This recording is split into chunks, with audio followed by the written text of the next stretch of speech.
Halo Tagarians, berjumpa dengan saya Afi dalam wawancara bersama Wali Kota Makassar, Bapak Muhammad Ramdan Pomanto yang akrab disapa Bapak Dani Pomanto.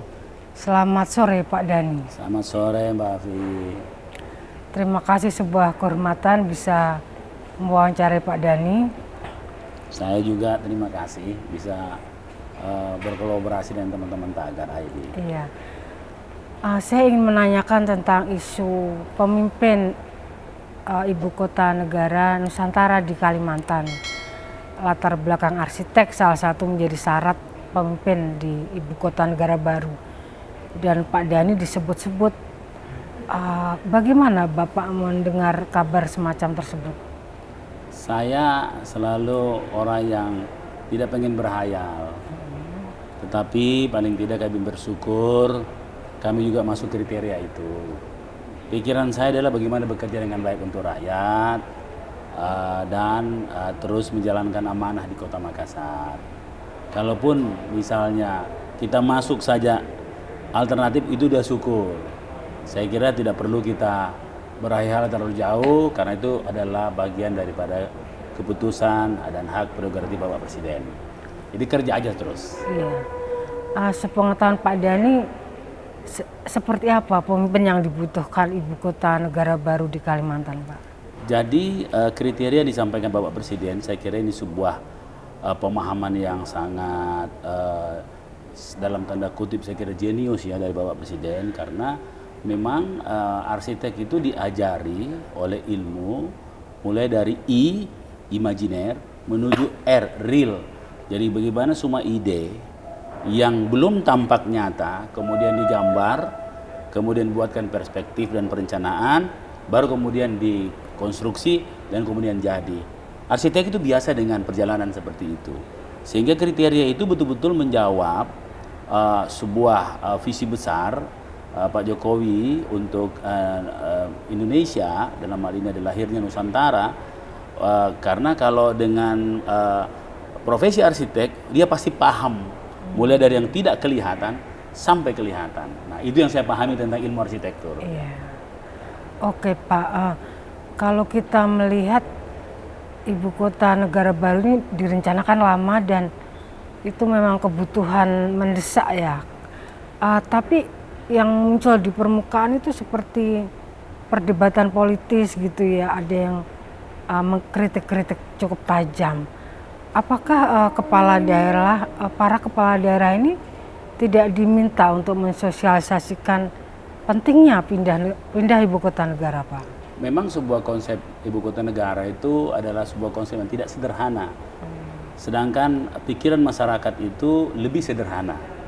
Sehingga memang gap inilah yang saya kira perlu promosi, perlu duta-duta yang diciptakan untuk menjelaskan kepada semua segmen mahasiswa atau kampus-kampus, segmen para anak-anak milenials yang menjadi next generation, segmen ibu-ibu misalnya, kemudian segmen para kaum-kaum bergerakan misalnya, agar mereka paham betul bahwa ini adalah sebuah sikap nasionalis yang sangat luar biasa yang memindahkan ibu kota agar yang selama ini dalam tanda kutip semua di Jawa atau Jawa sentris ini menjadi Indonesia sentris. Ini kan luar biasa sekali. Mandalika dibangun dengan sirkuitnya, Kalimantan ada kebahagiaan ibu kota negara, Sulawesi dengan jejaring kereta api yang sedang dibangun dengan infrastruktur pelabuhan yang lengkap, kemudian Papua dengan PON kemarin, kemudian di Sumatera ada Geopark Toba. Saya kira ini sebuah rencana besar untuk Indonesia yang bukan hanya 100 tahun, tapi ini adalah visi 1000 tahun. Oke, Pak Dani mungkin bisa jelaskan kenapa kita harus pindah ibu kota? Saya kira memang banyak pelajaran. Kalau bicara pelajaran dari contoh-contoh banyak negara, ya. Yang pertama adalah ada namanya jadi Jakarta ini bukan metropolitan, tapi monopolitan. Jadi monopoli, jadi kota yang besar yang monopoli semua fungsi-fungsi. Di situ ada fungsi pendidikan, di situ ada perdagangan, bisnis, fungsi ibu kota negara. Nah, fungsi-fungsi ini selayaknya dibagi. Seperti misalnya tubuh manusia. Tubuh manusia Allah ciptakan kepala punya fungsi sendiri, tidak akan pernah mengintervensi fungsi-fungsi badan dan begitu anggota. Mirip anatomi. Kalau yang konsep sekarang ini adalah konsep yang betul-betul anatomis dan otonomi. Jadi masing-masing bekerja masing-masing, berbagi peran untuk Nusantara, untuk Indonesia yang kuat. Nah, saya kira posisi yang sekarang ini posisi yang saya kira tidak akan bertahan dalam 100 tahun ke depan. Ya, kita lihat ada bencana, gempa saja kita sudah panik, banjir saja sudah kita bertengkar. Nah, makanya peran-peran ini harus dibagi, karena kalau Jakarta lumpuh, masa mesti lumpuh ibu kota negara? Mesti harus lumpuh ekonomi. Nah, kalau dibagi, di-share, maka itulah sesungguhnya kekuatan. Ada anatomi, pembagian otonomi, pembagian peran dari Indonesia. Kita punya 5 pulau besar dan kita punya 5 kepulauan besar. Saya sebenarnya nggak ingin bertanya sesuatu yang berandi-andi, tapi sepertinya menarik seandainya Bapak Presiden Jokowi mempercayai Pak Dhani untuk memimpin Ibu Kota Nusantara. Visi Pak Dhani dalam memimpin seperti apa, bisa dijelaskan? Saya kira kalau sebagai ketua badan otorita, kalau misalnya yang saya pahami, itu ada mewujudkan visi Bapak Presiden. Kita semestinya tidak punya visi, tapi bagaimana strategi. Itu tinggal strategi. Yang kita miliki adalah strategi. Visi misi itu visi misi besar oleh Bapak Presiden. Badan otorita IKN itu adalah dia hanya memiliki strategi untuk mewujudkan dengan cepat, tepat artinya sesuai dengan desain dan visi misi, dan mengurangi resistensi yang ada. Saya kira itu aja, dan itu sudah sebuah pekerjaan besar. Yang tidak usah dipikirkan lagi ada visi-visi baru lagi. Ini sudah perjalanan visi. Jadi tidak perlu ada visi yang baru lagi. Iya betul, melaksanakan visi Presiden. Iya. Pertanyaan terakhir Pak mengenai IKN, siapapun nantinya yang terpilih sebagai pemimpin Ibu Kota Nusantara, mungkin Bapak punya catatan?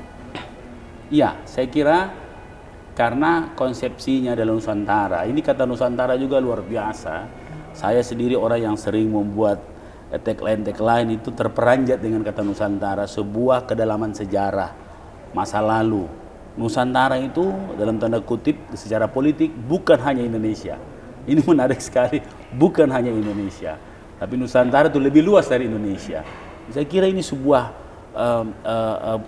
sesuatu, ya kalau saya lihat ini mirip-mirip dengan visi Atlantis lah ya, dengan ibu kota Lumerianya. Nah, saya kira yang pertama adalah tentunya bagaimana Nusantara ini bisa mengakomodir seluruh Indonesia. Ya, akomodasi semua Indonesia. Jadi keindonesiaan yang harus ditonjolkan di situ. Baik itu budaya, baik itu spesies tanaman. Karena saya lihat di situ kan green, dia lebih ke ini adalah sebenarnya green city dengan konsep yang betul-betul matang.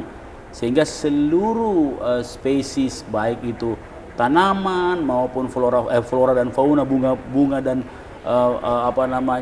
fauna kita kumpulkan di situ. Jadi kira-kira seperti perahu Nabi Nuh lah. Jadi seluruh ada di situ. Itulah namanya Nusantara. Perahu Nabi Nuh. Jadi ini mirip seperti perahu Nabi Nuh.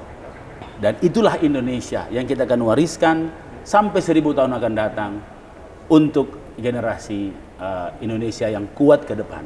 Jadi memang ini adalah sebuah visi peradaban, menembus masa kepemimpinan. Karena tugas generasi adalah mempersiapkan generasi berikut yang lebih kuat. Inilah Nusantara. Baik, Pak Dhani, terima kasih untuk wawancaranya. Demikian Tagarian, sampai jumpa di lain kesempatan.